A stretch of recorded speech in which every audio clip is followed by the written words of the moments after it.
everybody on Facebook, Twitch, maybe Instagram. I don't know. They may chime in later on. We got everybody on all these platforms to come on in and talk to us about Prism God TV. I know it's been a minute since we've been on. How you feel about that? Oh man, it's better late than never, right? Okay.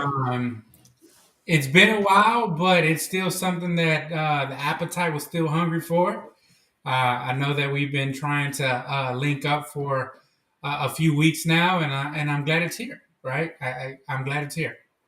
Man, I will say this: doing a podcast is a very hard thing to do, especially when you have a real life family, when you have real life situations that happen.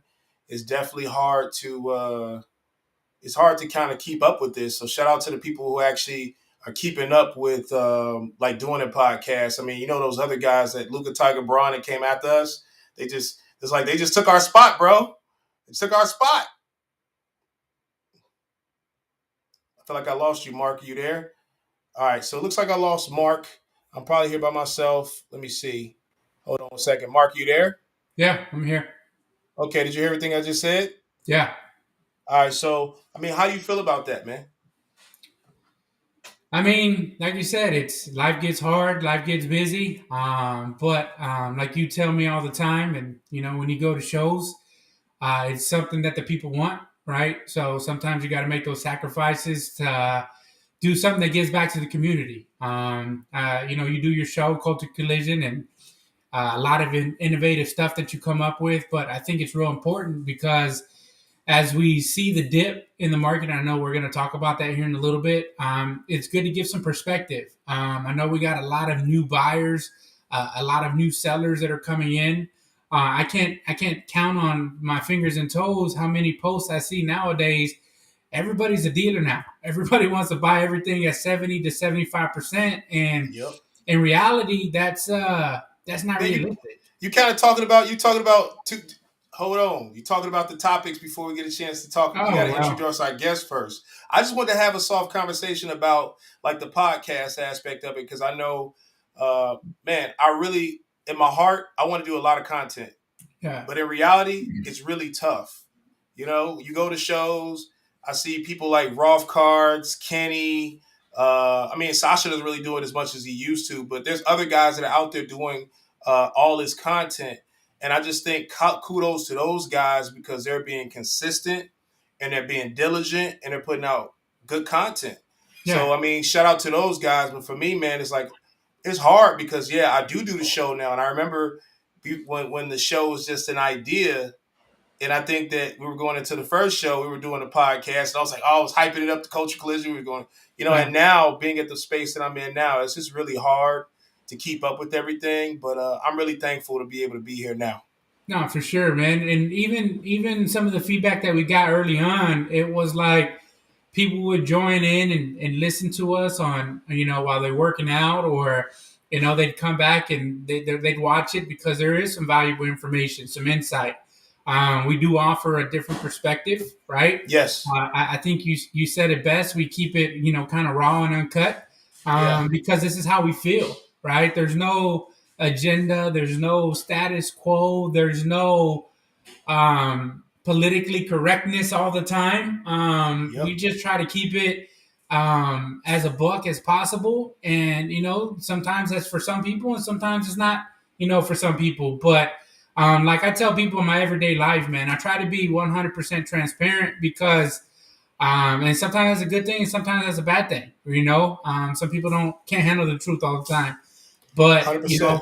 if you only know how to be one way, then you don't have to fake it, right? So Hmm. it's one of those things where you get what you get, and we just go from there. Yeah, 100%. So I don't want to talk your heads off. I think we were going to go ahead and prepare to knock out this show real quick, and let's start it from the top. You ready? Yeah, It's been a while, so you ready? I Should I hit the still love button it, now? man. Still Hit the one of my button? favorite things. All right, so let's hit the button. Let's get this show started.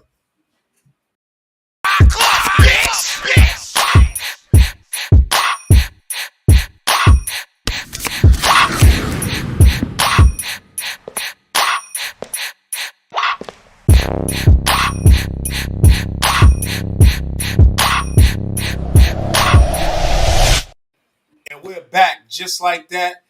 We have a very special guest here. This is a friend of mine. Kobe, you met him a long time at the Dallas Card Show. You remember when he was just a little pup in the industry. Now he's a big dog in the Big industry. guy, he's a rich guy now. I know, man. He can travel. You know what? He's living the dream, and a lot of us don't get a chance to do it. And he's one of the blessed guys who are able to do it. And I'd like to welcome the one and only Wiz the Collector. Is that correct? I was gonna say something. I didn't know if we were gonna get Sky or if we were gonna get Wiz, but going back to that intro, man, that brings back a lot of memories, bro. I remember even the deal you did there was one of the biggest deals you did at the time, Yeah. and look how far you done come from there, man. I didn't want to delay his intro, man, but I did want to speak on that really quick there. Well, I ain't gonna even lie, man. I didn't know how I was gonna feel going into this show, but I felt like I had a lot of emotions running high. I wanted to say a million different things, and like as we like even now, like I'm still adding topics to the show that we want to kind of cover, but I Yeah. kind of fell back a little bit, and because I don't want to keep people past an hour, but it'll get real close. We might go over a little bit, but I promise we're gonna drop some gems, and I promise it's gonna be worth it. But without further ado, we're gonna go ahead and we're gonna add Wiz or Sky. Which one we I got? don't know which I one we mean, gonna get I today, mean, man. I mean, I'm Sky, man, but at the shows or Instagram, most people know me as Wiz. Whatever makes you comfortable. That's what I'm more on. I want you to be comfortable. Addressing me either way, man. Wiz or Sky, man. Usually, personal friends, man. Mark, I consider you a personal friend, man. So you could call me Sky, bro. You know what I'm saying? And Nah, man. I think you don't got promoted, man. I think it's boss, man. I think you got employees now, man. So I think we can call you boss now, man. Boss Wiz. But obviously, you give people roses, man. So I give you all the roses that I can give you, man, because I really am proud of where you come from, where you've been, and where you're at right now. And I think words can't really express how appreciative I am the content that you give the hobby, and just a Hold on. different perspective that What you is he? give me. Make sure you put it out there. He is responsible for PC Tuesdays. Literally, he was talking to me about this months ago. And I said to him, that's a great idea because I believe that the hobby needs to understand that it's more than just making money in the space. It's about collecting cards, holding on to those cards, and being able to see them appreciate in the future. Plus, when it's something that you emotionally tied to, I think it's a great thing. I want to see more of the Roth cards and the Paradise and the David. I already talked to these guys. I want to see these guys get to the point to where they can appreciate and love a card. So shout out to Wizard Collective for doing PC Tuesdays. I just want to say that. So I'm sorry, Mark. Go ahead. No, you're good, man. Look, that's what the show's about. I mean, yeah, we have it's curated to an extent. We're gonna have topics that we're gonna discuss and run over real quick. But it's a really ad lib. This is how we live, right? It's check your phone, make sure you don't mess any deals. It's just real life, 100% honesty. From the heart. I believe that if you lead with the heart, you can't fail. And you do that through Culture Collision and all the stuff you do in the hobby. And then Wiz, honestly, man, I kid because one of my favorite skits of yours is the Wiz and Sky skit when you're packing up to go to a show. So I don't know which one I'm gonna get, but I'm appreciative for whichever one shows up. no, that's good, man. I appreciate that always, bro. All right, so look, let's go ahead and get into the meat and potatoes of the show. But before we do that, I want to kind of talk about a serious note about Sky. Well, I'm gonna call you Sky because that's what I know you as, Sky. The Wiz is new for the people out there. I'm gonna call you Sky. I want you to talk about what it was like in the hobby when you first got in this hobby and what led you to getting into this hobby and how you feel about the space right now. What led me to the space? I was always a entrepreneur by heart. You know what I'm saying? So I always wanted to do my own thing, and what I was doing previous to this, it just wasn't really what it was before. So what led me to the space was an opportunity to be able to, go different places, network with different people, and make money for myself, and potentially, be my own boss. When I first in this space, I know you want me to keep it uncut and raw, That's like Mark fine with said. me. I'm Uh, okay with that. That's fine. yeah.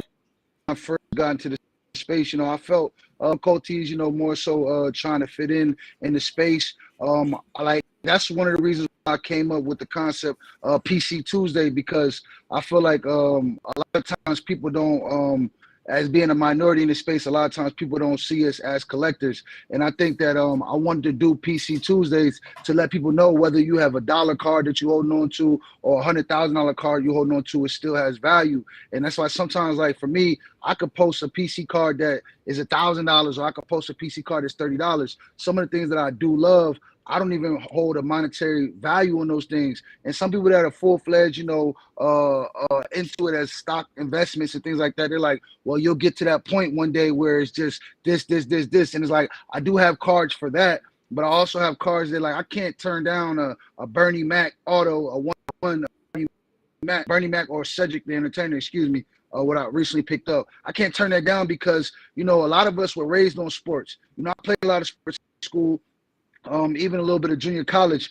But like, man, those comms, those black sitcoms, man, Family Matters, the Bernie Mac show, the whatever else, man, like, and Saved by the Bell and stuff like that too, raised me. But those things, cultivate me and put me in a space of comfortability, man. When mom was working those hours and I'm at the house and I turn on Will Smith, Fresh Prince of Bel-Air, and I can relate to Will, being from South Jersey and stuff like that. So, getting a Uncle Phil, getting an Aunt Viv, getting those cards is like, man, these people became extended family to me. And I don't know if that's crazy. And then today, in the space, I do feel a different level of respect from a lot of different people, because people have seen, the growth of who I was from the day that I walked through the door till now. Do I feel like I still encounter hardships? Yeah, I do. And I don't want to get up here and, get on the little violin or whatever, but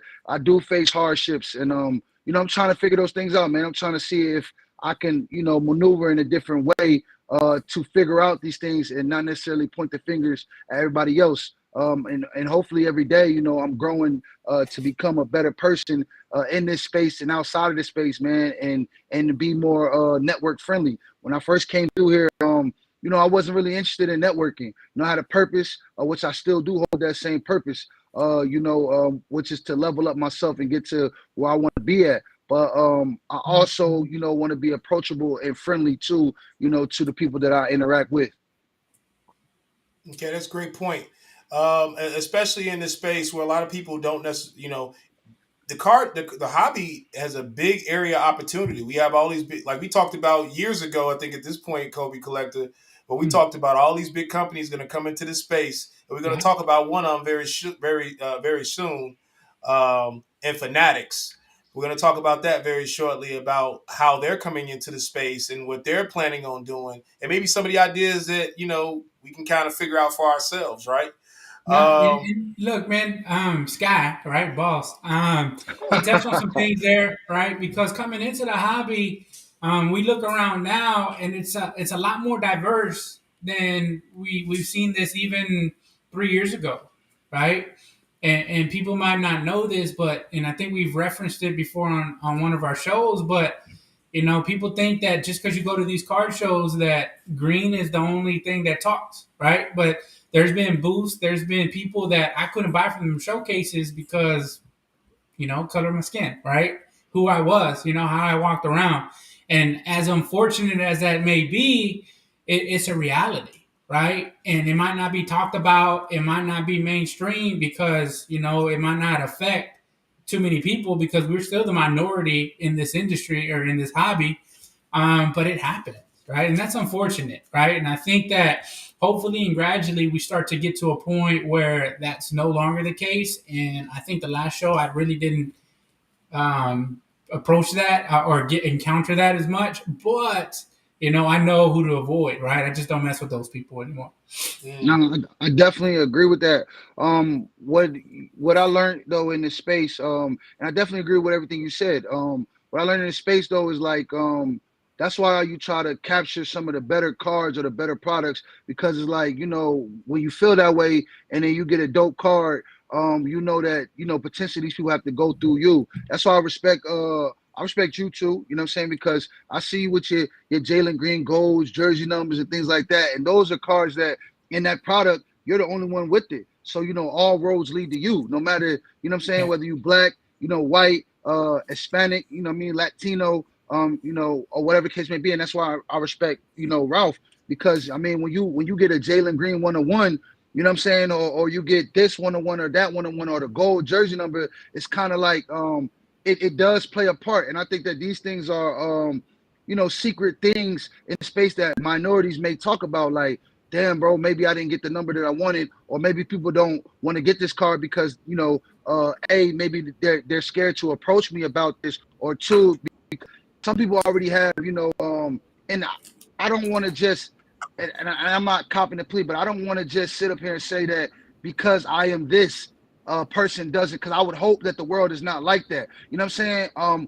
But I don't want to approach it to say that because I am this, a person doesn't want to give me this. But what I do feel like is that a person may see me go table to table and grinding, you know what I'm saying, and feel as though that, I purchased this card at a lower price or a very good deal, and they don't want to pay me market value for it because they feel Yeah. like potentially I don't deserve it, because they know that I potentially got to steal for the card. But it's like, that's what I mean, but it's a love-hate thing, because I love the fact that I'm knowledgeable, through you guys. And I know we're touching this later, but through Big Jesse, God rest his soul, you know what I'm saying, that I'm knowledgeable of product placement. I'm not knowledgeable of product. What's a true RPA? What's not a true RPA? I'm just not out here buying blindly. So with this knowledge, with great knowledge comes great responsibility. And some people just want to deal because they know you got to deal. But sometimes, man, you might regret it. You know what I'm saying? But sometimes you got to stand firm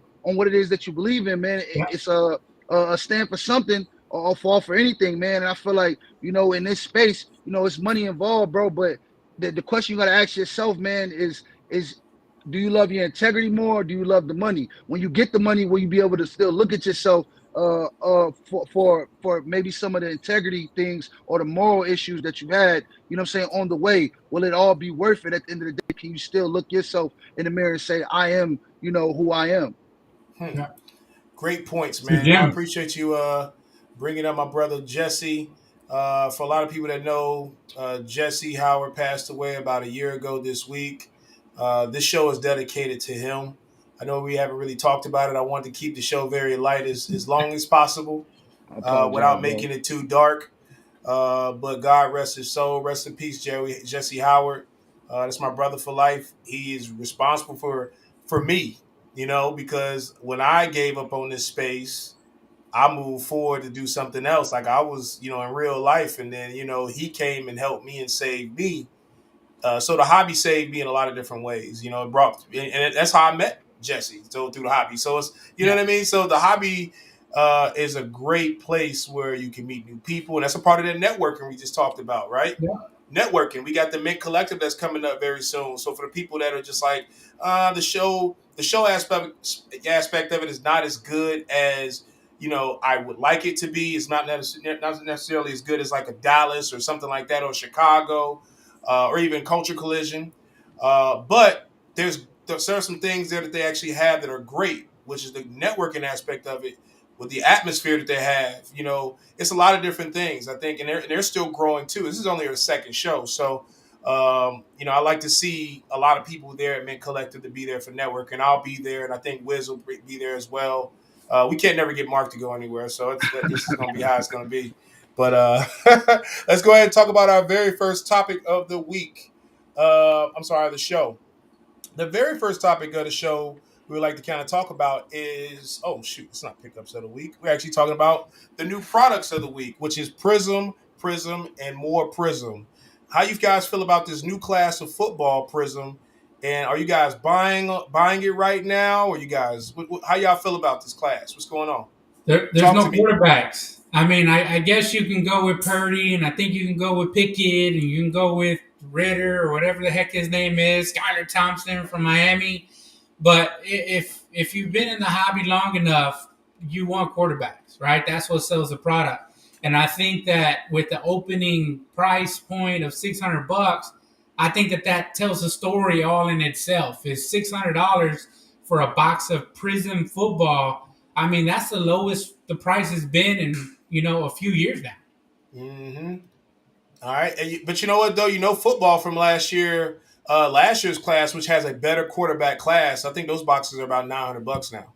So I Yeah. mean, even that's dropped a little bit. I mean, what are they, 1,500 last year, and then now they dropped, $600. Well, I I think mean, some of that has to do with the dip, right? I mean, I don't know if the dip was part of the topic that we have today, but since May, everything's dropped, right? So hmm why wouldn't the cost of boxes drop with it? So I think the manufacturer kind of recognized that. I think the FOTL is usually a Dutch auction, and that probably didn't perform as well as expected. And then the hobby prices are kind of geared around those prices as well. So we're looking at about $600 a box. But I mean, what are you going to pull out of that box to make your money back, right? I've even seen some Purdy's. I mean, you're going to pull some gold Purdy's or some Pickets. I mean, mm, to me, I'm not sold on them guys. To me, man, I want to say some more, but I'm gonna let our guest speak first. Wiz, what do you Now, think? I do feel like I think that whatever class it is, I do feel like it's opportunity. You just got to find opportunity in the space. I think when things dip, what I'm saying, even in this class, man, you got to remember like Tom Brady's pick. I mean, and I don't say that for you to just go out here and buy second round quarterbacks, but I think that if you thought it or that comes across my mind, then it comes across somebody else's mind. So potentially they might buy Kenny Pickett or they might buy a Riddler. You know what I'm saying? Because you never know who these guys are. But I always feel like the new stuff is coming out. If you're interested, I think this is the best time to buy cards that potentially are gradable because people are just getting them out the pack. Later on down the line, these cards may not be gradable because people then will be selling cards that are not gradable, and that's why they're selling them. So in the beginning, I think when they're coming fresh out the pack and people with the hype, they know that they can get potentially more money right now than they could if they graded it. You know what I'm saying? So they're potentially more likely to sell you a decent card that is gradable. And then also, I just think that the Prism, where the price point is now, I mean, I like the price point. I do agree. I'm hoping that if next year a better class comes out, quarterback class, that we can maintain the same amount of price point. It's actually getting to a point where everyday people can almost afford a box. Maybe me and my friend could walk into a hobby shop and split the box, and then potentially pull a black 101 and change our lives. I Man, like that comment that he said, though, by the way, and that's really important for the which one? hobby. The I PC? think you referenced, yeah, I'm able to buy my team, my PC cheap into breaks, and I think that a lot of that conversation is lost, right?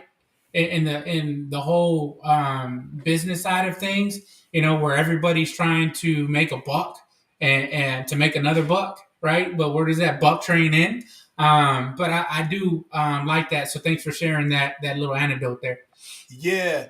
So I did want to piggyback off both of you guys. I think Prism price point at $600 is very attractive. But I will say this is if you're on Facebook and you're on Instagram and you're watching on eBay, it's a lot of stuff that's been pulled already in less than a week. A Uh, lot of stuff. I mean, but I will say this: kudos to Panini. Potentially, like they added variation black 101s. They yeah. added gold variations. So again, like, I mean, again, we thought that Panini had enough of the parallels, and then here we go. They're adding an additional one I think there's 42 now, right? to spread the product out even further. And it's at $600 a box. I mean, it could be a fun rip, but it could also be, I mean, it's better than ripping $2,000, two Yeah, thousand for dollars a sure. box. I could definitely agree with that. So, and I think, yeah, definitely, what's his name? Cards Across America made a very valid point, being able to go after things that you like. I'm just the type of person is I'll rip with expectations of doing bad, and I just end up buying what I want. So I just think that this is Yeah. the better. My advice to the people who are even Cards Across America, I recommend you just go buy. I literally just saw Emmett Smith Black Shimmer 101 on Facebook on I think the 101 group, and you can go buy the 101 right now versus For less buying a than 600 box. bucks. And it's less than $600, I promise you. And so, yeah, I think about it says 600 OBO. So if you think about it, I mean, it's I always tell people, when you're opening up boxes, it's a fun rip, but it's definitely a bad gamble in most cases. So I think we're gonna go ahead and move forward And with. I mean, because I I think just we want kind to of hinted say, to it anyway. Go ahead. I want to say one more thing. I forgot to Go mention, ahead. but for me though, what I will say to people is like, man, take advantage of the opportunity. For me, it's kind of hard to make the switch because like all year I've been buying T-Law, I've been buying Fields, and it's like when this new product comes out, it's just hard to make the switch. And I commend those people that can just pump the brakes and make the switch and see the opportunity. Versus, I mean, I think fear is your worst enemy, man. So if you're afraid to lose money, then you'll be afraid to go ahead and stop what you're doing and make the switch because you can do both. It's just, but like I said, I got great people around me, man, and everything, even the little things I pay attention to, man, and that's inspiration to me. You know what I'm saying, to keep on going, and also follow suit. Mm. Yeah, I mean, I think in that product though, there's some hidden gems in there. Hmm. I think they're the running back Brian Robinson from Commanders. I think he's gonna be okay. I Yeah. think Sauce, just the name Sauce. And then you'll see Garrett Wilson gonna his market's probably gonna increase here pretty soon because Aaron Rodgers is going there, right? Mm. So I think, like you said, there is some gems there, but you got to probably dig a little deep to get to them, man. And I think this next class is going to be pretty quarterback heavy at the front end. And usually the quarterbacks is what drives the product, just like you said, Lawrence and Fields and all those guys in last year's product. Yep. Great. So now this brings us to the next topic, which is our new market. Is the new market? We kind of hinted on it a little bit talking about Prism because now the market has changed. I Yeah, mean, probably James. Mark. I mean, you grade cards. I mean, what have you noticed on your front being able to grade cards? And it's like, Um, what's going on for you? Well, it's way different, right? Before I used to get thousands of cards. People would rip packs, right? Get into breaks and then send it off, right, to get graded. But with the cost to grade right now with PSA, it's around $20, right? You can get a PSA 10, right, of Sangoon PSA 10 base card Prism, and it's probably gonna be $25, right? And you're gonna have to wait 6 months for it. So the pricing, right? The profitability is no longer there, right? Remember when you first got in, we were buying and grading Zion and Morant, and I think the Zion Prism base card at one point sold for $1,000, That's right? correct. So why wouldn't somebody take a $40, $100 card, submit it to grade, before the crash, for 20, $30, if that, get it back in like 2 weeks and make $1,000. So at Mm. that point, it was smart. And everybody, like, it clogged up PSA so bad that they literally had to shut down for 6 months to catch up, Hmm. right? And so now we're starting to see the price of grading because they're competing against each other because people just aren't grading as much anymore. They're not grading anymore. And so you see the big companies starting to compete for business, which is good for the consumer and is driving the prices down. So I'm wondering if they'll ever get back to where it costs $10 to grade again, right? Because I think at $10 to grade a bulk card, I think that makes sense, right? Because then you can Hmm. take a $5 card, grade it for $10, and sell it for 25, $30 if it PSA 10s. Then you're talking about money, right? But Yeah. if you're taking a $10 card, you're grading it for $20, and it comes back a PSA 9, you can't even move that thing for $10. And Yep. so now you're losing money. And as hard as they're getting right now to grade cards, I mean, I can't remember the last time I got a 90% return rate on tens from PSA. Like, they're so tough. Like, it almost to the point where it makes a premium on a PSA 10 how tough they are right now. Now, it really Hmm. hasn't translated into the market where PSA 10s are garnering that much profitability from a PSA 9, but like, there's some things that you look at and you're like, man, there's no way that a PSA 10 should be that cheap. So just my little take there. Wow. Yeah. No, that's a really great point. Um, it's crazy because I remember we had segments in previous shows where we talked about potentially dropping the price point down on grading cards, and here we are talking about it almost a year later about the exact same situation. We talked about the death of the base card. We talked about that. And then here we are. We're talking about base cards worth $10, and they have no home. Yeah. They have no place to go. There's nothing it rips in the pack and it's thrown in the trash. I mean, it's probably junk at that point. It's a really sad thing to see. And I guess we do really need to see the grading company step up. I mean, Wiz, how do you feel about what's going on in the market? Well, I did a thing. I took a venture out, you know what I'm saying, because of the market, you know what I'm saying? Oh, I'm sorry, I apologize. I'm trying to grab this. Because of the market, you know what I'm saying? I graded all these cars with SGC. These was low end cars, low value cars, nothing too crazy in here.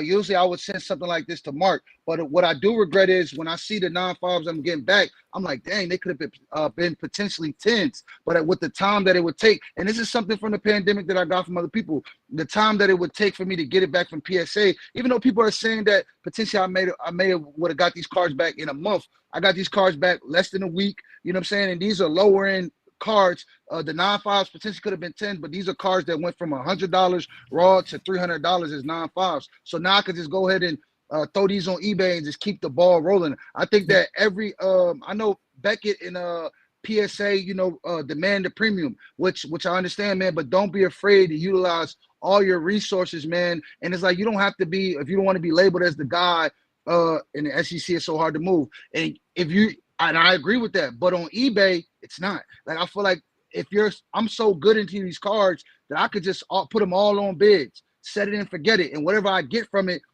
it'll be more than what I put into this. So when you're buying those type of cards to send them to SEC, like, just keep that stuff in mind. And I just think that it's different ways to maneuver in this space. And I feel like with this hobby, and I feel like what made us, all of us in this space, made us successful or somewhat successful is to being able to adapt in every space, watching the data, you know what I'm saying? And I credit PrizmGawds, you know what I'm saying? Because he's like, man, he's always on the data. And for me, I pay attention to data. Like during pandemic and right after, PSA 10s might have been triple or raw. And it's like, as we see in the market today, I don't think that they're no longer triple or raw. I think that they're almost like double, and then non-fives are closer to raw or even closer to tens. And these things you got to pay attention to, because in that little window, you can have the edge on everyone else, or you could save yourself from buying poorly. I just think that, man, whatever craft you're in, you know what I'm saying, you got to study it to become, one of the greatest, man, or one of the best to do it.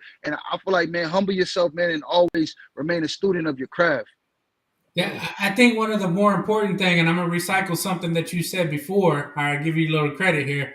We're day traders, right?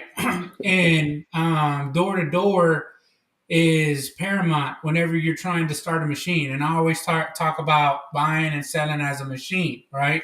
Buying, grading, selling, right, as a machine. And I think you referenced the biggest thing, like the thing I took away the most. You gave out a gem is it took a week, right? It took a week to double your money, essentially, right? If that's what you do see as your multiplier once you do sell them, I think that's important, right? So the difference of moving or doubling your money in a week as opposed to 45 days, if you were to send them at the lowest price point, and it's cheaper to go through SGC, right? I think it's $12 to $15 to get them back in a week, and it's $20 to get them back in 45 days from PSA. I think the difference between doubling and tripling your money, right? You can quadruple or, 5 times your money in the amount of time that it'll take to get a PSA 10. So technically you're making more money off that same money by getting it back in a week. So I think that was a gem. But we are day traders in this hobby in that sense, where things fluctuate, right? 45 days a card, right? And I'll give you an example. I picked up a Tua, right? PSA 6 or something. It had an ink spot on the back. So, of course, I can take a microfiber. I can wipe that off. I resubmitted it. It came back a PSA 9 just because that ink spot came off. Tua, right? In that span of time, Tua got hurt, right? Came back, got hurt again, lost like 7 games in a row, right? And I knew from going from a PSA 6 or 7 to a PSA 9, it was going to be a $3,000 card, right? When I picked it up. And as a PSA 9, it should have sold for $7,500. But by the time I got it back from PSA, It was he had already went on 2001. a 7 game losing streak. Yep. They potentially were almost out of the playoffs. There was questions about if he was ever going to play again because of concussions he had. And then I couldn't even move the card as a PSA 9 for what I bought it for, right? Mm, So timing is everything, right? You can't 100%. forecast the future, right? I know that we all prospect, right? But who would ever thought that the hottest player in football at the time, right, would what would happen to him at the time, get hurt, lose that many games in a row, and his market just tanked that quick, right? And we're That's talking crazy. about the span of 3 weeks this happens. It's spent. So you just got to be, sometimes you just got to know your lane and buy what you can, and don't always try to maximize, right? Because Mm. it's when you maximize, right, trying to get 10x over your initial investment, and maybe 5x of your initial investment, you're going to lose, right? And it's okay not to get 100% of your potential, right? 90% is okay.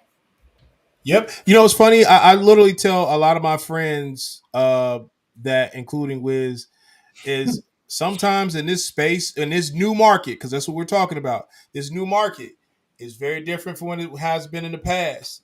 And any green is good green, unless it's something that you purely just believe in, right? Because you can still be a visionary and be like, oh, I see this person as being the face of the league, and I'm a fan of his, so now I'll buy it and invest that way. But I mean, if you're looking to be a day trader and make smart investments and churn and burn, so to speak, I mean, you definitely got to take any green that makes sense. Because a lot of times you might be looking for 5, and you might get 3.5 or 3.8 or even 4. And realistically, a lot of times people don't realize you could take that 4 and turn it to 5 or 6 or 7 anyway. So it won't even really matter. Yeah. So it's like people got Yeah. to understand, like when you're out here making investments, on buying cards, like it's okay to let somebody else eat a little bit. Yeah. And so you have to be okay in this new market with selling the Prism God or selling the Wiz. If you pull it out of a pack, you won already. Yeah. You sell it to Wiz, you sell it to Prism God, you sell it to Roth, you sell it to Kobe Collector, whoever you want to sell it to. You sell it to them and you let them potentially make a little bit more money, because that's how the cycle of Yeah. the hobby works, right? Card karma. Yep, Card that's karma. it. Yep. Exactly. And So, go ahead. now I feel like what Rolf Carr says, I feel like what he says as far as like take the profit. You know what I'm saying? I And like I some feel of these comments. like he has that he didn't create that, but it flows like just do it. Like you know what I'm saying? Like take the profit flows like just do it. And even myself, I have to remind myself to take the profit. I feel like man, we're in this space, and sometimes man, we look at the card and we fall in love with it, man. Like the number one rule, walking into this space, and it stood out like a golden rule to me is man, don't fall in love with the card, bro. If you're Fall in trying to love with sell it, it, man. Buy what you like. Fall in love with a man, don't card, fall. man. I I fall in got love a with it card here too. I fell in love with, man. True story. I fell in love with it, but it's okay because I'm a homer, right? And you referenced the Jalen Green Gold. Man, I had the craziest offer when it first came out, right? Craziest offer, right? I think I was going to make like 5X on it, right? Yeah. And I was like, nah, I think I can get more. I think I can get more. And now I can barely get what I paid out of it, man. And it happens all the time. It Yep. happens all the time when you Yep. fall in love with the card. But you know what? If you buy what you like, you ain't gonna go wrong. I That's promise you. right. Especially if it's a PC. So That's at correct. that point, price don't really matter. But sometimes you got to move some cards to move into other cards, and I catch myself in that kind of window at times. Because it is what it is. I don't have unlimited funds. Some cards they have to be sacrificed, right, to buy what I want. All right, so look, I'm gonna be completely honest with you. I feel like this topic we can keep going on and on and on about. I think we should bring this topic back for a different show, and let's break this down a little bit more and Yeah, see if we can kind of stick our foots in it. Because I really want to move right along, and I know like this is our first show we've done in a long time, so I thought about all these different topics to talk about, and I feel like we kind of rushing to try to keep up with everybody. But man, look, let's just keep moving. And I definitely want to bring this topic back. I appreciate you, Wiz, on your input. Did you want to say anything else before we move forward? Nah, nah, nah, nah. Definitely, we can go ahead and move forward. All right, cool. So, without further ado, the Fanatics takeover is going on as we speak, whether you realize it or not. These guys are not only coming out with a streaming platform, going to be control of the wax. They're bringing out some good products for the future, and it looks like they want to innovate shows as well. So, and then also recent news today, Fanatics also just locked down a license with the NHL where they're officially doing the jerseys of NHL. And then if you check back to the Super Bowl, they did the official Super Bowl party. I wasn't invited to, or were you invited, Kobe Collector? Because I No, didn't get the nobody knows invite. who I am, man. Of course not. Maybe Sky was. I mean, He's I I didn't all get sent the the, I, invite. I sent them the voicemail, bro. I ain't even, and I was just playing. Hey, look, being completely honest with you, I'm with you, Joel. I would love to see Topps Chrome back. I'm all over Superfractors even now. I hope to show you one later.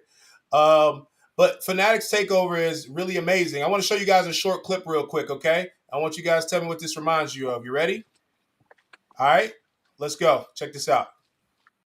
Hey, it's Michael Rubin. Mike Mayhem, this is Ken Turner, Omar Wilkes. Tucker Kane. Biggest takeaway from the Chicago Sports Spectacular, the passion of the fans. There's so much opportunity here to create a fan experience like no other. Biggest thing I think when I'm here is there's so many incredible sports fans. We have to do better for them. We have to give them just the best possible experience. Bring more entertainment to this hobby, bring a better experience for our collectors and our fans. This place is amazing. And imagine what it could be, 5-10 years from now, and that's what's really exciting. We got to do a better job bringing in diverse human beings here, making it cooler. I know that's broad in general. All right, so we just saw. All right, so we just saw what Fanatics had to say this past weekend, and I think the weekend before they were in Philly. So are they doing shows now? Kobe Collective, what's going on? Talk to me. Man, I don't know, man. I've seen that a couple times, and I mean, there's some pros and cons to everything. But it almost like he walked into a pantry that the labels were turned backwards, and he wants to organize it a little bit. But I didn't see the basketball court there. I guess they haven't been I guess they have to come to a real innovative show and then start to give feedback, because there are different types of shows out there that do create a lot more diversity and a lot more buzz to different things. Yeah, no, I didn't want to like pat myself on the back, but I definitely Hey, believe give that. yourself your own flowers, man. No. I'm gonna say this because I think it's an area opportunity. I would love to work with Fanatics on trying to bring the future of what a sports card show should look like. Because with the one thing that it's about the kids, right? The only 100%. way for the hobby to sustain itself long term is if you get the kids excited, That's right? right. That's the reason. That's the way I got into the hobby a long time ago. Now was because my uncle introduced me to the hobby, right? He showed me all these Jordan rookie cards that he had. He took me to the store and bought me and my brother our first pack of cards. And he gave us our first baseball complete set at the time, right? So we were really excited about it. I got into the hobby right around the time Kobe was coming into the league. And so I was able to have a person to collect for a really long time. I mean, he played, for almost 20 seasons. So, I mean, to be able to follow him throughout his career and come into a space that, I really hold really dear and true to my heart. It starts with the kids, right? Mm-hmm. So if you get that excited, I think it'll build long-term success for the hobby. And then I think they hit it on the head, diversity, right? Mm-hmm. Make everybody feel like they're included, right? Everybody feel welcome. And I think that also carry it a long way as well. All right, well, let me say this real quick because you said diversity. All right, so here's something for you for diversity. We literally have PrizmGawds show that literally has a minority cast. We have a minority guest. We're talking about the hobby on an intellectual level that makes sense to the average person that's in our space because we know what we're talking about. We don't see that enough. And I think that that's one of the major issues that I think we see a lot of times. I I haven't been asked to speak at the Mint Collective yet, but I would love to be able to add my input to what I feel like, the hobby should be in the future.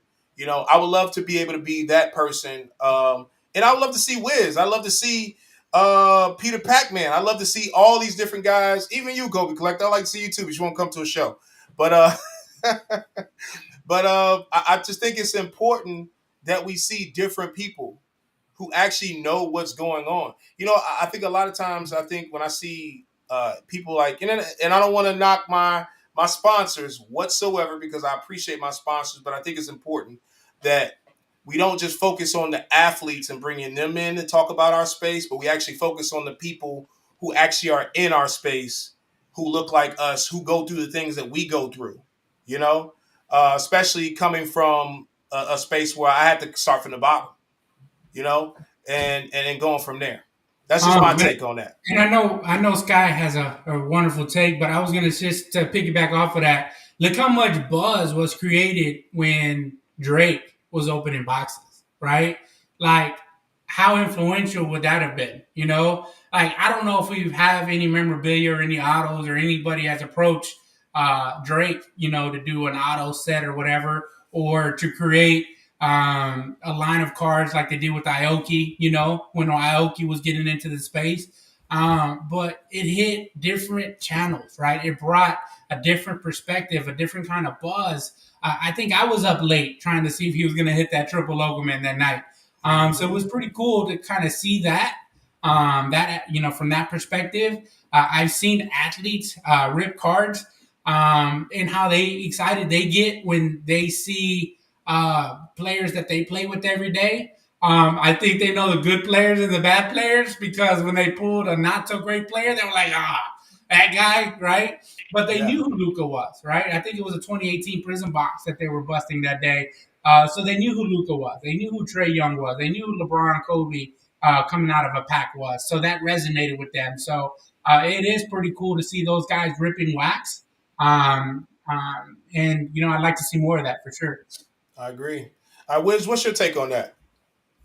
I feel like Fanatics with the takeover. I definitely. I had conversations with Peter Pac-Man and the dude. Is his name Michael Rubin? What is his name? Michael Rubin. Okay, yeah, Michael Rubin. I think that when I was speaking at the time, Peter was excited to have Michael Rubin come on, because you see him do stuff with Meek Mills as far as like prison reform and things like that. So he always felt like that dude was for the people. For all people. All different walks of life. And then I see that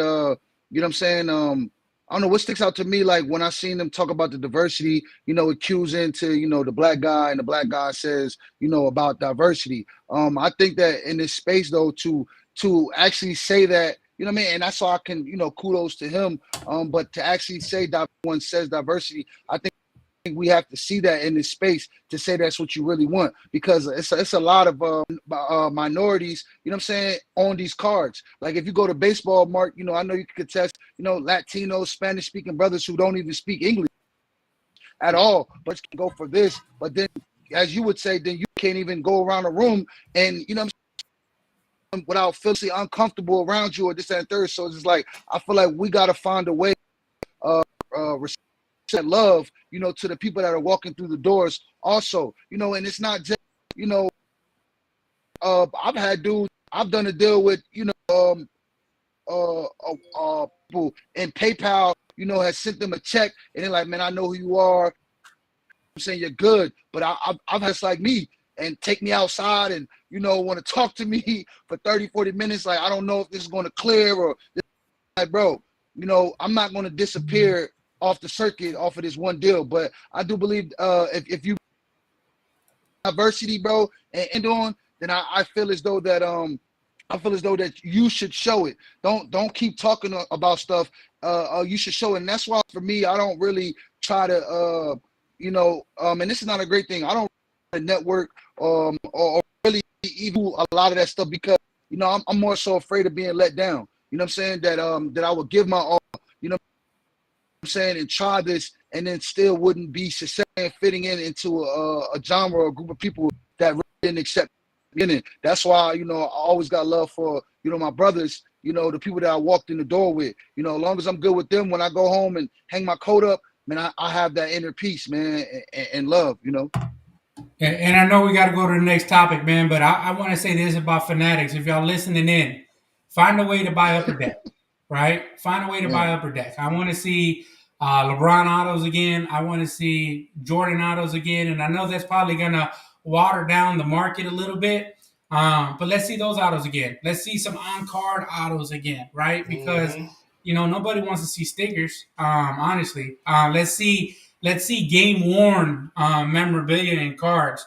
Not this item has never even seen an athlete before because it kind of depletes the chase. Back in the day when memorabilia was introduced to the hobby, i.e. Jersey cards, it was a thrill to be able to say, man, this card was or this jersey was worn, but by your favorite player. So I think that that's really important, and I guess they can't guarantee stuff on the back of the card because it is licensed stuff. But let's buy Upper Deck, right? I am excited to see some new Bowman Chrome Gold cards. So we'll see what happens moving forward with that, man. We'll see what kind of new and creative ideas they come up with. There you go. I actually heard a rumor. I heard a rumor LeBron, they were trying to sign LeBron to do autos Fanatics so that he could sign in the product. But like you said, I don't know if it's a good or a bad thing, because do we want on-card autos of LeBron circling around?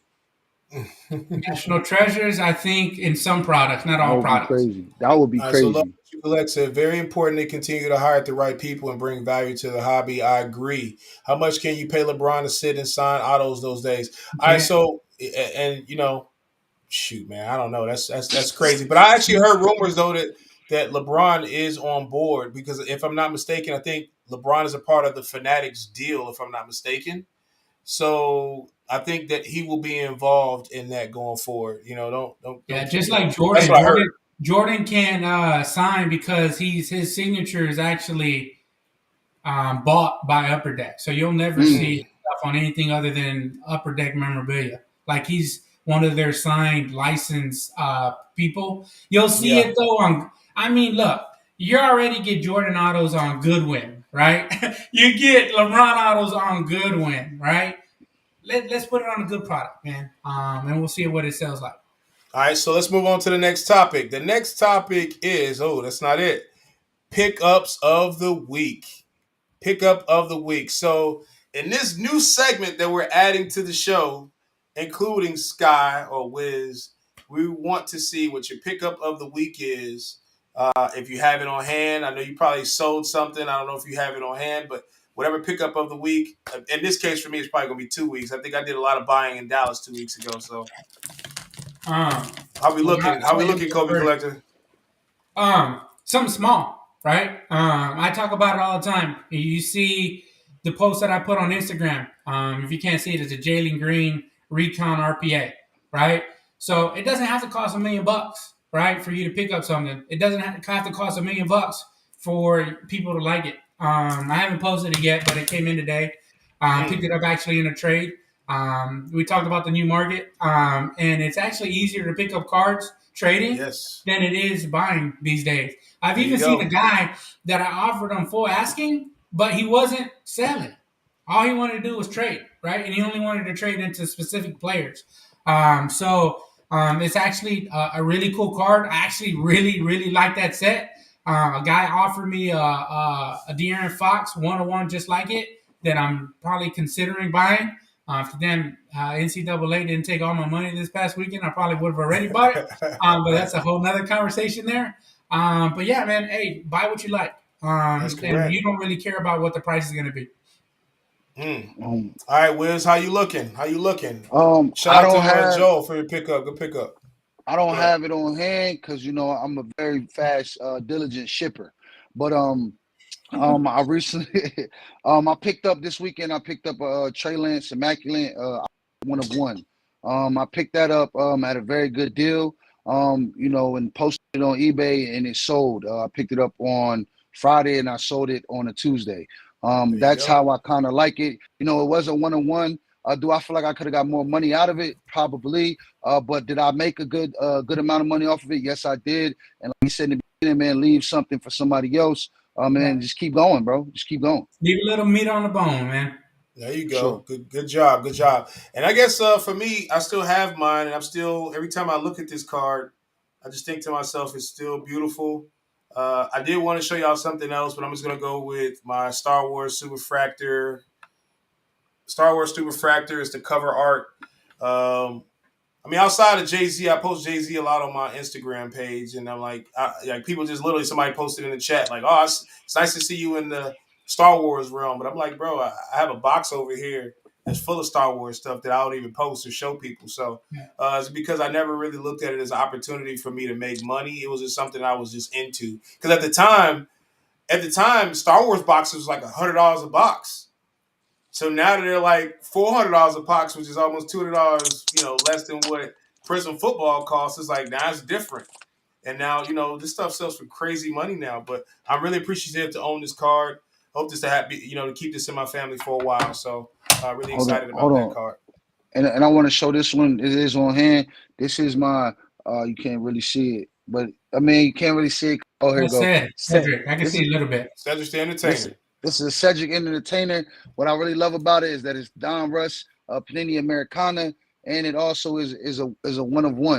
You know what I'm saying? So I don't know what this card costs. You know what I'm saying? It's not really too much. It's not an expensive card, but bro, for me, bro, to want like now I'm on a mission to where I want to find a Steve Harvey auto. I also want to find a DL Hughley and then create my own set, which would be the Kings of Comedy set.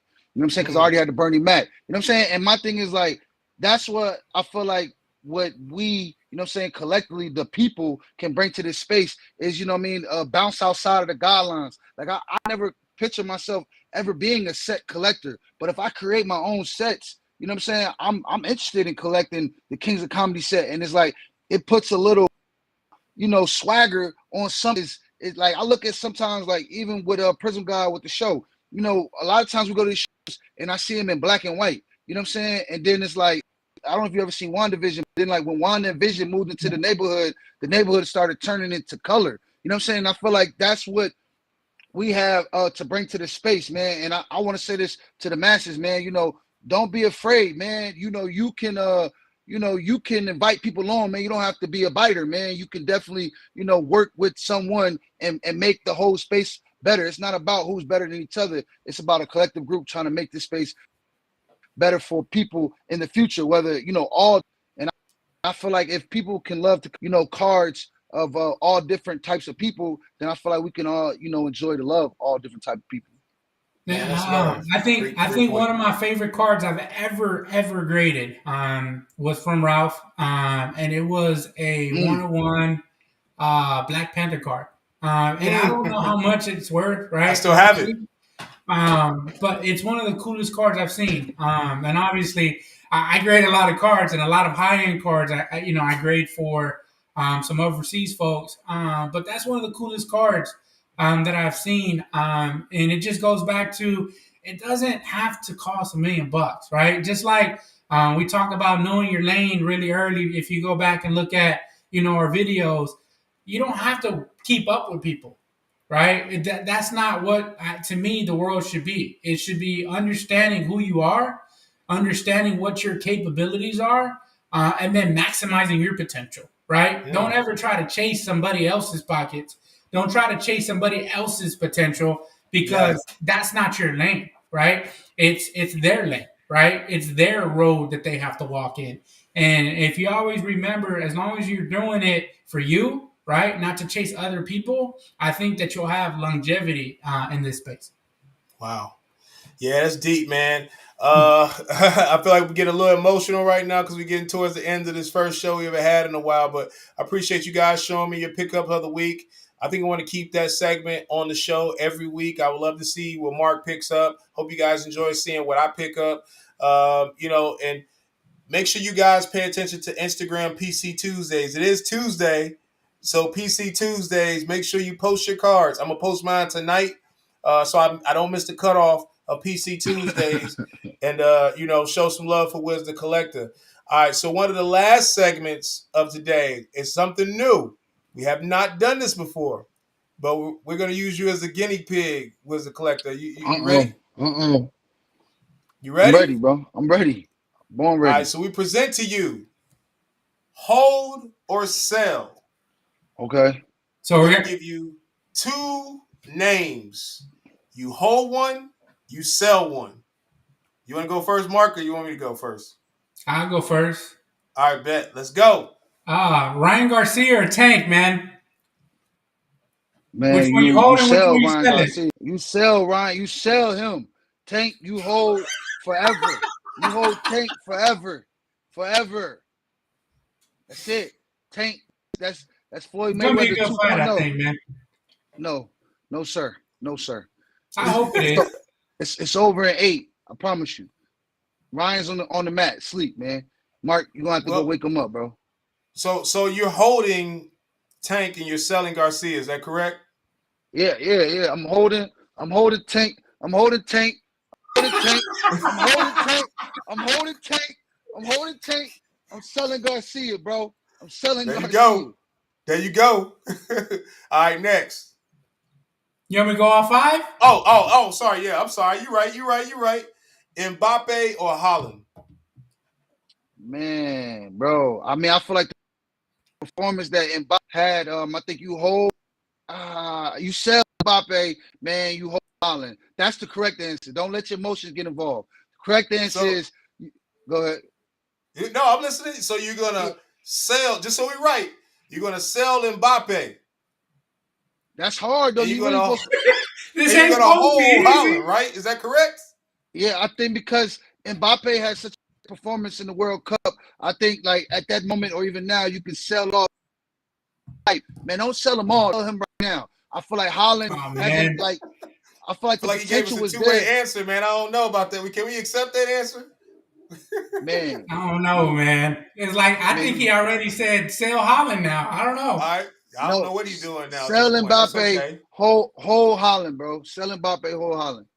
Hey, didn't you talk about integrity and morals and all that a while ago, man? Come on. Man, sell Mbappe, man. Hold Holland. Holland hasn't reached the main stage yet. He hasn't reached where he needs to be at yet. Hold him. All right, fair enough. Take emotion out. NCAA, U of H or Alabama? Alabama, because that's always good. Alabama's always good. So you holding Alabama or you selling Alabama? Man, I'm holding Alabama, and I'm holding Alabama, and I'm selling. Who's the other guy? It doesn't even matter. Yeah, I said U of H. They both number one. The only 2 number ones left in the NCAA tournament. U of H. I'm selling. I'm not really a college guy. Get out of here, man. If you can't tell, I'm not really a college guy. Get out of here, man. Thank you, Joel, man. I love the Altuve reference there too. There you go. What is the hobby, man? I do pro uni only, man. I'm sorry, pro uni only. All right. So do we get an answer or no? Yeah, Alabama. He's holding Alabama. Okay. SGC or CSG? Hold or sell? Who you holding? Who you selling? I mean, look, you're gonna sell SGC because the market is more receptive to that. You're gonna hold CSG, and I hope that you have Pokemon or Yu-Gi-Oh or Dragon Ball Z in those slabs. So you can go ahead and hold those until CSG. I see him out at the shows, working hard.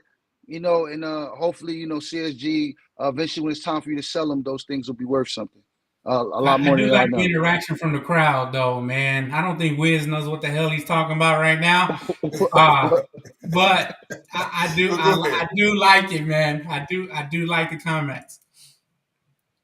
All right, it's on you now, Mark. Jalen Green or John Morant?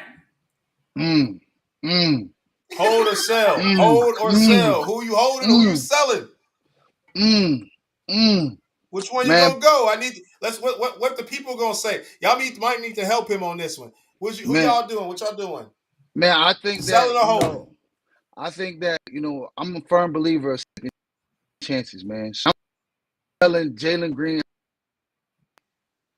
Okay. I'm sorry, Mark. I'm sorry, Prism God, man. I know you. I got a couple homework questions. So you gotta sell Jalen Green Sell Jalen Green and hold Morant. Is that correct? Yeah. Holding Morant. Okay, Sorry. I respect that. That's cool. All right, so the National Sports Card Convention or the Super Bowl, which one you holding? Which one you selling? Mm. I think we might. Did we lose? How Did do we you? lose Wiz? Yeah, I'm saying how you hold the national I was convention. throwing tomatoes at him, man. I I mean, feel like which one are you? Which one would you hold? Which one would you sell? I think that I'm selling the national convention. They selling, and I mean that term from UK. They selling, and I feel like the Super Bowl, man. Last time I watched the Super Bowl halftime performance, it was crazy. It was like I was at a concert or something like that. I feel like I definitely see the growth in the NFL Super Bowl as far as diversity, inclusiveness, all those things. With the national convention, it's just, I mean, no disrespect to the national, but anybody can put a bunch of tables in the room and just say, man, and open the door. You know what I'm saying? I think that we got to do a lot more space, man. Especially to entice the younger generation that's coming up behind us. I think that a lot of people don't have the money to play that game or the short-term investment game. Got to be an event for them to be able to show up for and be happy to come out. There you Julio go. Rodriguez or Jordan Walker? Oh, I just picked up Jordan Walker too, man. I think that you sell Julio Rodriguez and then Oh and then man. you hold Jordan Walker, you get on that hype. I feel like Julio Rodriguez prices are already baked in. Jordan Walker, you still have potential on upside with him. So you sell J-Rod and then you hold on to Walker. The only thing I have to say about that though is that Acuna, right, is still 2 times about, if you look at their Bowman Chrome base, he's still about 2 times of what Julio does. So I think if Julio does have another season like he did today, last year, you'll see him close that gap a little bit. But Jordan Walker is someone to watch here upcoming, as a prospect. He's a little bit more affordable. You can buy better Yeah. stuff of Walker than you could of J-Rod right now. Yeah. Mm-hmm. All right, Anthony Edwards or Justin Herbert. Which one you buying? Which one you selling? Man, well, I'm selling. Well, I mean, I think that's a really hard one. I mean, because I do like both of those players. I think from a business standpoint, though, I think that the liquidity that you'll find in Justin Herbert is more of a long-term situation. I feel like, Justin Herbert got knocked out by Trevor Lawrence in the first round of playoffs, and people are still eating this stuff up. And I think that you also have to play and factor that, Justin Herbert is a starting quarterback of the Los Angeles Chargers, which is a way bigger market than Minnesota. So I think that you sell your Edwards, take that money, and then you hold on to more Justin Herbert and hold on to him. And I think it's a play for you at the beginning of the season. Oh wow! There you go. Thank me Somebody later. just dropped a gem for somebody out there that want to buy some Thank, more Herberts. thank Sell me your later. Anthony Edwards, buy Justin Herberts. I don't know. I don't know about that one, but it's all right. It's always And he perspective. talked Let's about go. J-Rod and the price is baked in already, but he wants to sell. Okay. Anthony Edwards, who going to the playoffs. I I don't know mean, what his oven. I don't know what this, oven he'd use. Maybe an easy this, bake. Something. this. I'm saying, but this is my right. Like, if you want to go with the playoff route, which is volatile, I don't think that Anthony Edwards is going to make a run to the final. But I do think that you can buy a bunch of during the offseason and potentially, watch the market go up for him, and you have a longer time to do that. Like, if you could sell all your Edwards now and pick up Herbert, I think that you'll be entering into a volatile because for me, I don't. So I like,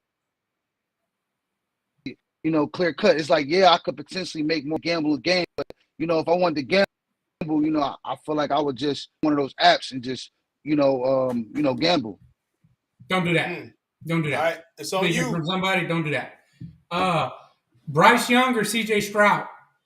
Man, I would go with Bryce Young, man. That's what I feel like. That's what Bryce Young is a hold. CJ Stroud is a sell right now, and I'm only getting that from what the public is telling me. I think that Bryce Young will probably in Prizm that we're going to be searching for. I think we actually kind of I feel like the space is waiting for that Prism draft class to go ahead and go back crazy, like potentially like the last two years we had in Prism.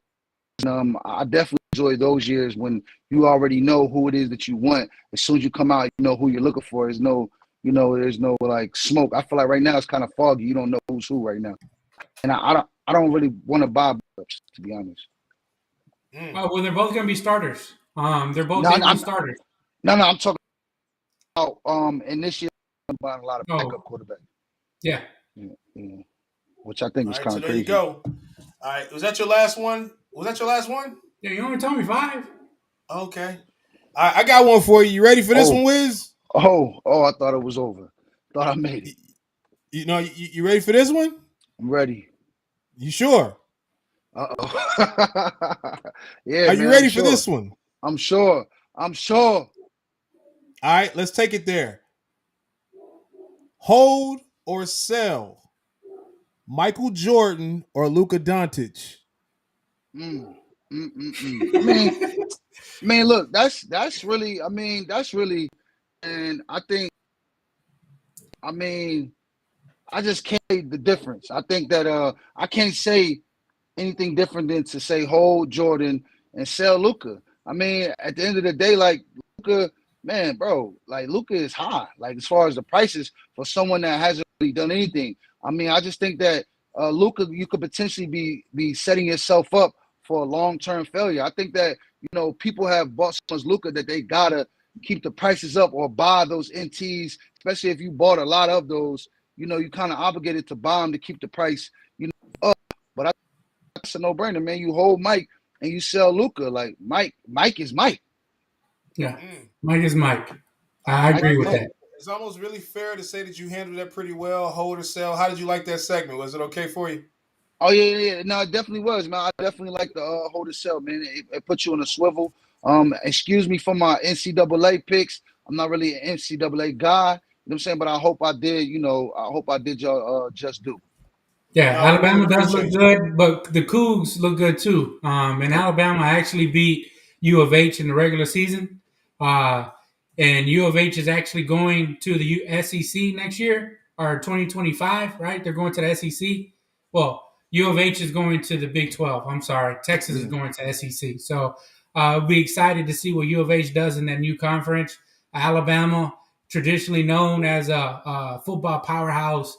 It is exciting to see them coming around on the basketball forum. I mean, even baseball, they're good in baseball too. It's good to see that they're good in stuff other than football. All right, good. So guys, as you can see, I'm wearing a Culture Collision blue hat, and I want to make sure that you guys know that it is available. If you want to decide you want to purchase and support, feel free to click the link. It's over there somewhere. Man, how you do that? How you do that? So look, so just so you know, you can actually purchase the Culture Collision hats. We have it in blue, and we also have it in black as well. If you want to support the cause, I have very limited hats, man. Actually, I got some new stuff coming out and cooking. So feel free to hit that scan or go to PrizmGawds.com. You can actually purchase them on there, and also have pre-orders of some T-shirts, which that Kobe Collector's brother actually does for me. Usually, my Culture Collision sponsor, they would send me some merchandise ahead of time so I could broadcast it to the public. But I guess it's in the mail. It'll eventually get here, and then I'll get some. Right. No, we really appreciate you, Wiz the Collector, for being on the show. I think the only last segment I'm probably going to kind of talk about is my brother, my friend, and my confidant, memory, kind of rest in peace for my brother, Jesse Howard. Again, man, like, I'm not going to lie to you, it was probably one of the worst calls I ever had to have in my life outside of, hearing about my brother passing. Very touching for me. I was on my way to the Mint Collective when his sister called me. I was on my way literally about to catch a flight to Vegas when I found out that my brother had passed away in the middle of the night. Was not a good call. Broke my heart. And then, this guy really, like I said, he's the reason why PrizmGawd even exists. So shout out and kudos. I'm continue to leave my friend, and continue talking about him and keep pushing, letting people know, man, like Jesse Howard is the truth. I mean, he's an African-American collector, very respected in this space. He's also responsible for one of the biggest modern day sell sports cards. He bought the Anthony Davis along with his friend. They split the card for like I think 16 grand or something like that, or 12 grand or something. They sold the card for $1.1 million. I mean, tell me how many collectors out here who had the privilege of spending $16,000 and being able to say they sold it for $1 million. I pray one day I'm able to get there. Um, that was just somebody that like I said, I talk to this man every day. You know, we always talk about like even Wiz, right? You having that support system. That was my support system. you know. And now that I don't have that support system anymore, not necessarily like that, but it's like when you talk to somebody every day, you definitely you miss it. So I want to say rest in peace to my brother Jesse Howard. I also want to play a short segment after we're done, after you guys talk. Of last year, was it last year? It was me, PrizmGawds, it was Wiz the Collector, it was Jesse Howard. We had a Black History Month segment that was on Sports Card Investor. And I don't know if it's publicly where people can actually view it, but if you guys are close to Sports Card Investor, push for these push for them to show that segment, because it was a really powerful segment, and it goes along with what we've already talked about today. It's the minorities in this space, and if you quiet our voice, then it's kind of it doesn't help the situation. I think there's a lot of us in this space who can do really well in helping us move forward.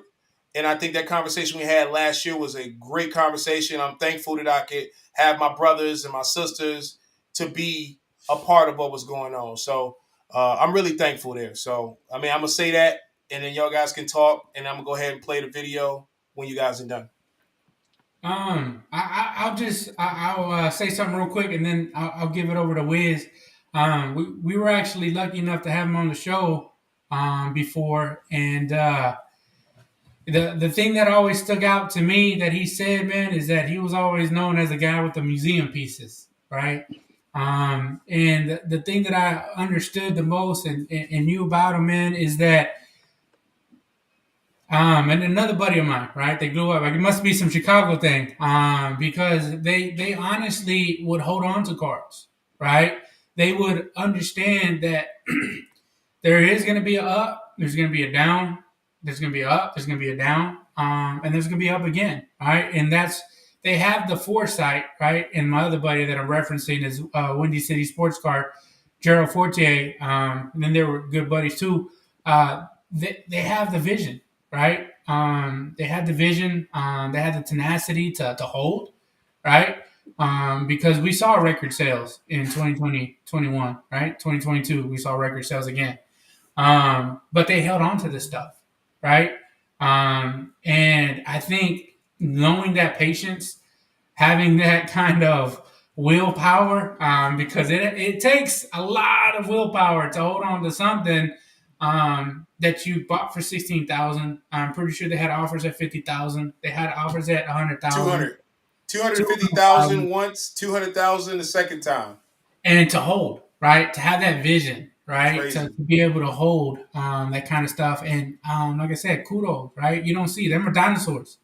And just to you, Prism, student eventually has to become a teacher, right? There's a poem out there that says about footprints, right? Some people come into your lives, little footprints, and then you're never ever the same afterwards, right? So obviously he left those footprints on you, and I don't want to choke up or anything like that, man. But we all have our testimonies, right? We all have our stories, good or bad or ugly. But what doesn't kill you makes you stronger, man. And I think it's really good to appreciate that you were fortunate enough to have someone like that in your life. I have people like that in my life as well, that really have shaped me to become the person that I am today. And you just cherish them while they're here. And I know that you did that with him. But he is looking down on us. We did lose a lot of good people last year, man. A lot of dinosaurs in the hobby. And I'll just leave it with this. Maybe you haven't talked to one of your buddies in a while. Maybe you haven't talked to maybe a family member in a while. Just pick up the phone and tell me thinking about them, man. Tell them you love them. It ain't a bad thing to tell people you love them, man. And just do that. Maybe somebody out there needed to hear that today, and maybe it resonates with someone in their heart where they pick up a phone and talk to someone they haven't talked to in a while. Maybe they were on their heart, and maybe they were on each other's hearts, but hadn't picked up the phone and called them yet, man. Don't hold grudges. It'll kill you faster, man. I always wish the best for people, man, and I just leave it at that, man. I don't want to get too teared up and emotional over here. But man, you're the teacher now, man. You're the teacher. So it's on you now to carry that weight on your shoulders, to be able to give back to the community, give back to other people who might need this in a way that you needed it before. And that was one of the big factors in me wanting to do the show again, because I understand more now how much that resonated to others and how impactful this message can be. Mm-hmm. Man. I want to say, to piggyback off of that, bro, without this show would be no me. You know what I'm saying? I was one of those dudes that's tuning in at 8 o'clock to watch the show, to ask, ridiculous questions, at the time that I didn't really understand. And touch back on Jesse, man, like, man, to even know Jesse, bro, to even see, for me, and I'm gonna spit it like facts, to see a black man make $1 million in this space, you know what I'm saying, is what's the term that we use for Nipsey Hussle, man? That's prolific. You know what I'm saying? So it's like at the end of the day, bro, like that gives me, what I'm saying, motivation, bro. And like I felt empowered, bro, to see a face that's predominantly white, and any question I ever had to Jesse or even to you know what I'm saying? And it's like that's very rare in this space to even, go out, like to not have to go outside your friend zone. I don't have to snooty or fake be friends with somebody just to leak information from them. I'm with people that really care about my well-being and who I am as a person, and they want to see me win. And what I learned a lot, from Jesse, I'm not there right now, but to pay somebody back, or you feel like, what I'm saying, this hobby hasn't done you a service or done you a disservice, man. You know what I'm saying? And I'm gonna leave with that. I just want to clear that up. Man, if you have dope stuff, man, that dope stuff and it's super rare, man, don't sell yourself short. And I feel like that's a prime example. People potentially may have called him stupid for not taking 200,000 or whatever, but his bro had the last. So like, man, it's so great feel to know someone like that, to also know Mark, to also know PrizmGawds, like, man, to have a circle like that of people that believe in you, bro, and that even for me, man, Jesse with the bat with me with old about things they said about us, man. I'll never forget the memory of Jesse, man. That's one of the OG collectors in this space, man, where I could see myself being him, man. And anytime I got an opportunity to be around Jesse or even a car ride down the street, man, I remember last time I took a car ride, dropped me off at the hotel. 2 hours talking about cars, because any opportunity I could get to train, bro, I'm there. I'm saying, and like the opportunity to meet and I like him for paving the way, people like me, even Ralph or anyone that comes up behind us, man. Like I feel like, man, we have to homage to these people, man, and keep their memory alive, because these people are very important in this space, man. So, what I'm saying, long live Jesse Howard, you know what I'm saying, and long live all of us, bro. And without him, to an extent, man, my mindset will be totally different, through learnings that I got from mentor, which is PrizmGawds. You know what I'm saying? No, I appreciate that. So yeah, I want to say, like I said, we did this segment like a year ago, Black History Month. Jesse talked briefly a little bit about how he got back into the industry, and I think it's incredible. Even listening back to that segment, I hope the clip doesn't cut off, but if it does, I'll try to see if I can put the link on my YouTube page where you guys can listen to the entirety of his clip. But it was a really powerful clip for Black History Month, because it's not a lot of times we get a lot of minority collectors on one platform to be able to talk about the hobby on an intellectual level, and then to have somebody who was kind of like a sleeping giant in this space to be able to talk about the things that he did to make him successful even back then. Like, it's because back then, people don't understand, back then it was harder. Like, back then it was harder to get to $100,000, and to get to the next level. Now, I would say it's a little different, because now you can pull a card worth you buy a box, you pull $100,000 card or $1 million card. Now your life changed. Now you're in a hobby, just introduction like that. So you guys are more than welcome to stay on the segment if you want to, but I am going to play this segment. If you want to listen, that's fine. If you want to leave, that's fine. I appreciate you guys for chiming in for PrizmGawd TV. This is my memory of Jesse Howard. I'm gonna go ahead and play this segment. You're more than welcome to listen, and I'm gonna end it like that. And once it's over, we'd like to see you guys next week, same time. Hopefully, I can get Kobe Collector to stay with me next week. And we'll bring episode 2 of 2023, and we'll keep this thing going because this is our gift to the hobby. Before Culture Collision, all I had was PrizmGawds. This was my outlet. This was my voice. This was my way to be able to say how I was feeling and what I was thinking about in this space. So, I'll just say, just check this out, please. Mention you in high esteem in terms of you bringing him back into the community. Speak on that a little bit and the importance of pulling brothers and sisters up and bringing them into the world of card. All right, so hold on. That's not it. I apologize. Hold on. Mention you in high esteem in terms of you bringing him back into the community. Speak on that a little bit and the importance of pulling brothers and sisters up and bringing them into the world of card collecting and being that kind of big brother to others. Yeah. I want to say, I believe I got back in the community around 2008, 2009. It was something that me and him both used to dabble in our childhood, but we both probably stopped dealing with cards around 1999. It was this kid, Steffi Strasburg. Tony Gwynn has spoke so highly of him, of being like the perfect baseball player. He was being marketed as the best baseball prospect in the history of baseball. So I just knew his cards were going to go up. And I literally got back in the card game with a little bit of paper that I had. And I didn't even know what I was doing. I was overpaying for stuff. I just knew I wanted to buy Steffi Strasburg. At the time, I assumed the lowest price on eBay was probably the lowest you were going to get it for.